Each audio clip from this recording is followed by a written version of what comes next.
ওম শান্তি। আজকের বাংলা মুরলি তারিখ 15 জুলাই 2024। প্রাতঃমুরলি ওম শান্তি বাপদাদা মধুবন।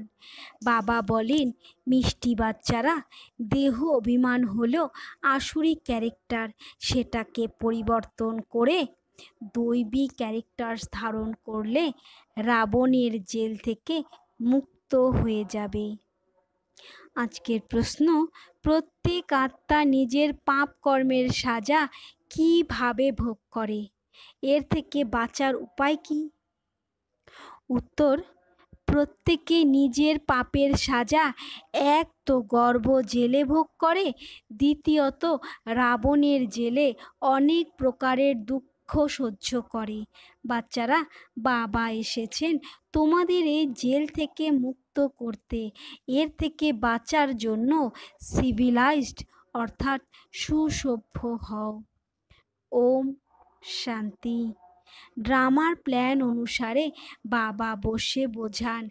বাবা এসেই রাবণের জেল থেকে মুক্ত করেন, কারণ সব হলো ক্রিমিনাল, পাপ আত্মা। সমগ্র দুনিয়ার মানুষ মাত্রই ক্রিমিনাল, সেই জন্য রাবণের জেলে আছে। আবার যখন শরীর ত্যাগ করে তখনও গর্ভ জেলে যায়। বাবা এসে এই দুই জেল থেকেই মুক্ত করেন। তখন আবার তোমরা অর্ধকল্প রাবণের জেলেও না, আবার গর্ভ জেলেও যাও না। তোমরা জানো যে বাবা ধীরে ধীরে আমাদের পুরুষার্থ অনুসারে রাবণের জেল আর গর্ভ জেল থেকে মুক্ত করে চলেছেন। বাবা বলছেন রাবণ রাজ্যে তোমরা সবাই হলে ক্রিমিনাল, আবার রাম রাজ্যে সকলে সিভিলাইজড অর্থাৎ সুসভ্য হয়। কোনো ভূত বা বিকারের প্রবেশ করতে পারে না। দেহের অহংকার এলেই আবার অনেক ভূতের প্রবেশ ঘটে। বাচ্চারা, তোমাদের এখন পুরুষার্থ করে দেহি অভিমানী হতে হবে। যখন ওই রকম লক্ষ্মী নারায়ণ হয়ে যাবে তখনই দেবতা হয়ে যাবে। এখন তো তোমাদের ব্রাহ্মণ বলা হয়। রাবণের জেল থেকে মুক্ত করার জন্য বাবা এসে পড়াশোনাও করান, আর সকলের যে ক্যারেক্টার্স খারাপ হয়েছে সে সব শুধরেও দেন। অর্ধকল্প থেকে ক্যারেক্টার্স খারাপ হতে হতে খুবই খারাপ হয়ে গেছে। এই সময় হলো তম প্রধান ক্যারেক্টার্স। দৈবী আর আসুরি ক্যারেক্টার্সের মধ্যে একেবারেই দিন রাত্রির পার্থক্য। বাবা বোঝান এখন পুরুষার্থ করে নিজের দৈবী ক্যারেক্টার্স তৈরি করতে হবে, তবেই আসুরি ক্যারেক্টার্স থেকে মুক্ত হতে থাকবে। আসুরি ক্যারেক্টার্সের নম্বর 1 হলো দেহ অভিমান। দেহি অভিমানীদের ক্যারেক্টার্স কখনো খারাপ হয় না, সমস্ত নির্ভর করে ক্যারেক্টারের উপর। দেবতাদের ক্যারেক্টার কেমন করে খারাপ হয়েছে? যখন তারা বাম মার্গে যায় বা পাপের পথে নেয় অর্থাৎ বিকারী হয়, তখন ক্যারেক্টার খারাপ হয়। জগন্নাথের মন্দিরে বাম মার্গের ওই রকম চিত্র দেখিয়েছে। এটা তো বহু বছরের পুরনো মন্দির। ড্রেস ইত্যাদি যা পরিহিত অবস্থায় দেখানো হয়েছে সেই সব দেবতাদেরই দেখানো হয়। দেবতারাই কেমনভাবে বাম মার্গে যায়, এটাই হলো সর্বপ্রথমের ক্রিমিনালিটি। কাম চিতার উপর উঠে তারপর রং পরিবর্তন করতে করতে একদম কুৎসিত হয়ে যায়। সর্বপ্রথমে গোল্ডেন এজে সম্পূর্ণ সুন্দর, তারপরে 2 কলা কম হয়ে যায়। ত্রেতাকে স্বর্গ বলা হবে না, ওটা হলো সেমি স্বর্গ। বাবা বুঝিয়েছেন রাবণের আগমনেই তোমাদের উপর মোর্চে ধরা শুরু হয়েছে। সম্পূর্ণ ক্রিমিনাল তোমরা শেষে হয়ে যাও। এখন 100% ক্রিমিনাল বলা হবে।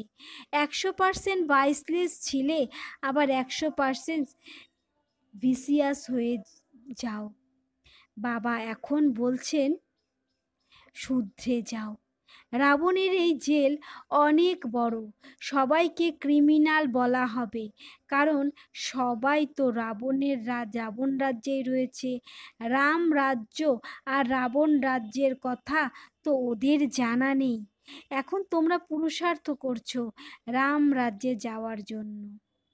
কেউই তো সম্পূর্ণতা প্রাপ্ত করেনি, কেউ ফার্স্ট, কেউ সেকেন্ড, কেউ থার্ডে আছে। এখন বাবা পড়াচ্ছেন, দৈবী গুণ ধারণ করাচ্ছেন। দেহ অভিমান তো সকলের মধ্যেই রয়েছে। যত বেশি করে তোমরা সার্ভিসে যুক্ত থাকবে, ততই দেহ অভিমান কম হতে থাকবে। সার্ভিস করলেই দেহ অভিমান কমবে, দেহি অভিমানী বড় বড় সার্ভিস করবে। বাবা হলেন দেহি অভিমানী, তাই কত ভালো সার্ভিস করেন। সবাইকে ক্রিমিনাল রাবণের জেল থেকে মুক্ত করে সদ্গতি প্রাপ্ত করান। ওখানে তো দুটো জেল হবে না, এখানে হলো ডবল জেল, অর্থাৎ গর্ভ জেল আর অপরাধীদের জেল। সত্যযুগে না আছে কোর্ট, না আছে পাপ আত্মারা, আর রাবণের জেল তো নেই।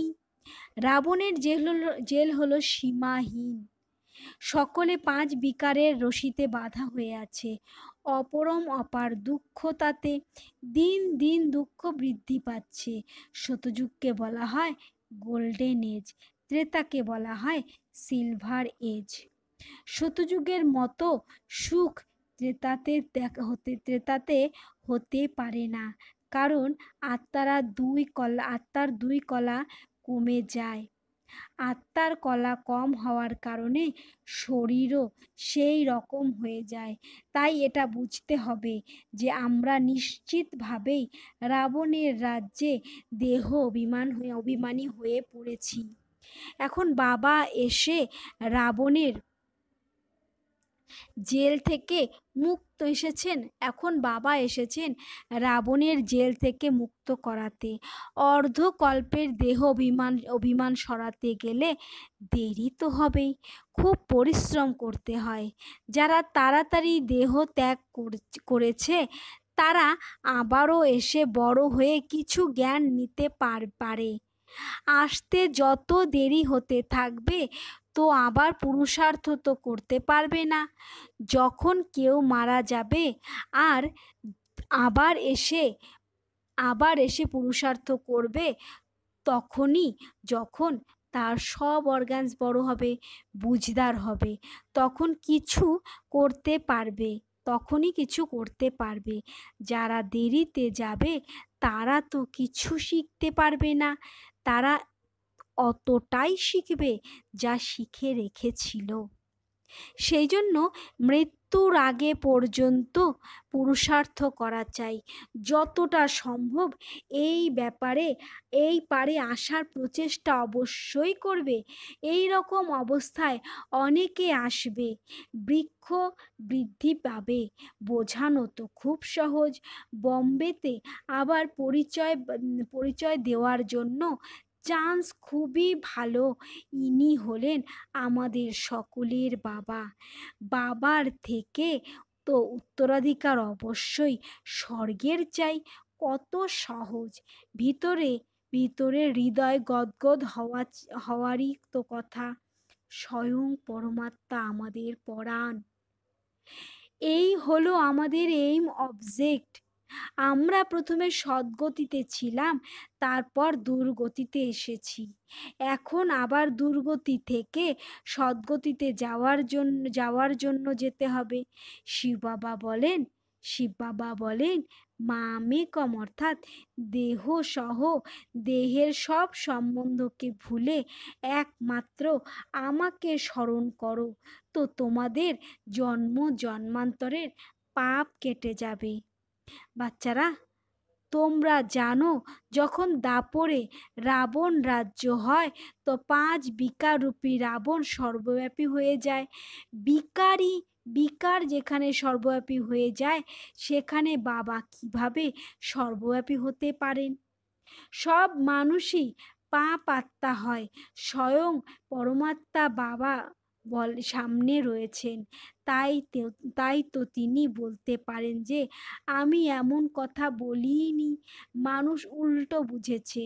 উল্টো বুঝে বিকারে নামতে নামতে ভগবানকে গালি দিতে দিতে ভারতের এই অবস্থা হয়েছে।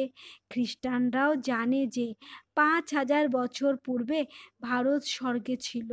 ভারত স্বর্গ ছিল। সবাই শতপ্রধান ছিল। ভারতবাসী তো লক্ষ বছর বলে দেয়, কারণ বুদ্ধি তমপ্রধান হয়ে পড়েছে। তারা না এত উঁচু হতে পেরেছে, না অত্যন্ত নিচু। তারা তো মনে করে স্বর্গ অবশ্যই ছিল। বাবা বলেন এটা সঠিক হয় যে ৫,০০০ বছর পূর্বেও বাচ্চারা আমি তোমাদেরকে রাবণের জেল থেকে মুক্ত করতে এসেছিলাম। এখন আবার মুক্ত করতে এসেছি। অর্ধকল্প হলো রাম রাজ্য, অর্ধকল্প হলো রাবণ রাজ্য। বাচ্চারা, যখনই সুযোগ পাবে তোমাদের এই বিষয়ে বোঝানো উচিত। বাচ্চারা, বাবাও তোমাদের বোঝান। বাচ্চারা এইভাবে বোঝাও। এত অপরম অপার দুঃখ হলো কেন? প্রথমে তো অপরম অপার সুখ ছিল, যখন এই লক্ষ্মী নারায়ণের রাজ্য ছিল। এরা সর্বগুণ সম্পন্ন ছিলেন। এখন এই নলেজ হলোই নর থেকে নারায়ণ হওয়ার। এ হলো পড়াশোনা, যার দ্বারা দৈবী ক্যারেক্টার্স তৈরি হয়। এই সময় রাবণের রাজ্যে সকলের ক্যারেক্টার্স খারাপ হয়ে আছে। সকলের ক্যারেক্টার সংশোধন করার জন্য তো এক রামই আছেন। এই সময় কত ধর্ম মানুষের কত বৃদ্ধি হয়েই চলেছে। এই রকমভাবে বৃদ্ধি পেতেই থাকলে তখন খাদ্য কোথা থেকে পাওয়া যাবে? সত্যযুগে তো এই রকম ব্যাপার নেই। সেখানে দুঃখের কোনো ব্যাপারই নেই। এই কলিযুগ হলো দুঃখধাম। সকলেই বিকারী, সেটা হলো সুখধাম। সকলেই সম্পূর্ণ নির্বিকারী। বারংবার তোমাদের এটা বলা দরকার, তবে কিছু বুঝতে পারবে। বাবা বলেন আমি হলাম পতিত পাবন। আমাকে স্মরণ করলে তোমাদের জন্ম জন্মান্তরের পাপ কাটবে। এখন বাবা বলবেন কিভাবে? অবশ্যই শরীর ধারণ করে বলবেন, তাই না? পতিত পাবন সকলের সদ্গতি দাতা হলেন একমাত্র বাবা। অবশ্যই তিনি কারোর রথে আসবেন। বাবা বলেন আমি এই রথে আসি। যিনি নিজের জন্মকে জানেন না, বাবা বোঝান এ হলো 84 জন্মের খেলা। যারা সর্বপ্রথমে এসেছিল তারাই আসবে, তাদেরই অনেক জন্ম হবে। তারপর তারা আসবে যাদের কম জন্ম। সবার প্রথমে দেবতারা আসবে। বাবা বাচ্চাদের ভাষণ করা শেখাচ্ছেন। এইভাবে বোঝানো দরকার। সঠিকভাবে স্মরণে থাকবে। দেহ অভিমান না থাকলে ভাষণ ভালো হবে। শিব বাবা যে দেহি অভিমানী, তিনি বাচ্চাদের বলতে থাকেন বাচ্চারা দেহি অভিমানী হব। কোনো বিকার থাকবে না, ভিতরে কোনো শয়তানি থাকবে না। তোমাদের কাউকেই দুঃখ দিতে নেই, কারণ নিন্দা করতে নেই। বাচ্চারা, কখনো কারো শোনা কথায় বিশ্বাস করতে নেই। বাবাকে জিজ্ঞাসা করো ইনি এরকম বলেছেন সত্যি কি? বাবা বলে দেবেন। নয়তো অনেকে আছে যারা মিথ্যে কথা তৈরি করতে থাকে। তৈরি করতে দেরি করে না। অমুকে তোমার উদ্দেশ্যে এই রকম বলেছে, শুনিয়ে তার মন বিষিয়ে দেবে। বাবা জানেন এই রকম অনেক হয়। উল্টো পাল্টা কথা শুনে মন খারাপ করে বসে। সেই জন্য কখনোই মিথ্যে কথা শুনে ভিতরে দগ্ধ হতে নেই। জিজ্ঞাসা করো অমুকে আমার প্রতি এই রকম বলেছে। অন্তরে স্বচ্ছতা থাকা চাই। কোনো বাচ্চা শোনা কথা কানে নিয়েও নিজের মধ্যে শত্রুতা পুষে রাখে। বাবাকে যখন পাওয়া গেছে বাবাকে জিজ্ঞাসা করা উচিত। ব্রহ্মা বাবার উপরে অনেকের বিশ্বাস থাকে না, শিব বাবাকেও ভুলে যায়। বাবা তো এসেছেন সকলকে উচ্চ মানের তৈরি করতে, ভালোবাসার সাথে সমুন্নত করে তোলেন। ঈশ্বরীয় মত নেওয়া চাই, বাবার প্রতি নিশ্চয় হয় না, তাই জিজ্ঞাসা না করলে বাবার রেসপন্সও পাওয়া যাবে না। বাবা যা বোঝান সেটা ধারণ করা উচিত। তোমরা বাচ্চারা শ্রীমতের আধারে বিশ্বে শান্তি স্থাপন করার নিমিত্ত হয়েছ। এক বাবা ব্যতীত আর কারো মত উচ্চতমের চেয়েও উচ্চতম হতে পারে না। ভগবানের মতই হলো উচ্চতমের চেয়েও উচ্চ, যার দ্বারা কত উঁচু পদ মর্যাদা পাওয়া যায়। বাবা বলেন, নিজের কল্যাণ করে উচ্চ পদ প্রাপ্ত করো, মহারথী হও। পড়াশোনা যদি করলে